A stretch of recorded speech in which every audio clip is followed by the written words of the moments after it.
Welcome back to Altitude Tales, where personal stories reach new heights, often revealing the hidden valleys beneath the surface.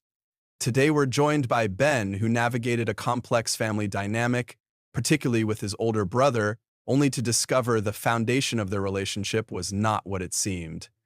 Ben, thank you for joining us. Thank you for having me. It's taken me a while to process everything enough to talk about it. Your story involves your relationship with your brother David, who you've described as being very successful. Extremely. David is the definition of having it all. High-flying career in finance, married into a very wealthy family. His wife, Claire, is lovely, but her family is old money, influential. They have this sprawling house in the best part of the city, kids in private schools, the whole package. He started his own investment firm about 15 years ago, and by all accounts, it was a massive success almost overnight. And how did that compare to your own path? Let's just say our paths diverged significantly. I'm a musician. Always have been, always will be. It's not the most stable career, lots of gigging, teaching on the side, definitely no sprawling mansions involved.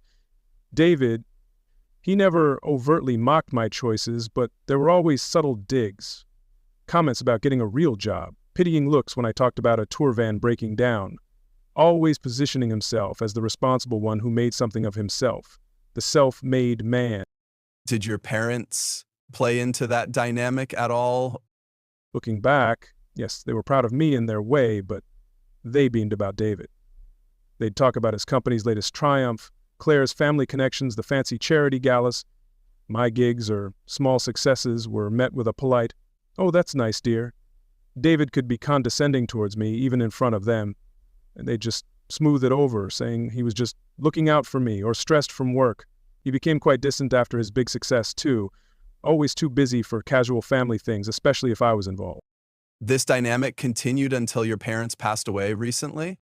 Yes, they passed within about 6 months of each other last year. It was sudden, unexpected. They didn't have a huge estate, the family home, some savings, lots of sentimental things. David, being the financially savvy one, took charge of settling the affairs, but I was there helping clear out the house, sorting through decades of memories. And you found something during that process? I did. In the attic, tucked away in my mother's old hope chest, beneath linens that smelled of lavender, was a thick manila envelope, simply labeled David, personal. I almost put it aside for him, but something felt off. It looked like it hadn't been opened in years, but contained fairly recent correspondence. It wasn't sealed. Inside were printed emails and some handwritten letters exchanged between my mother and David, mostly from about 10 years ago, right around the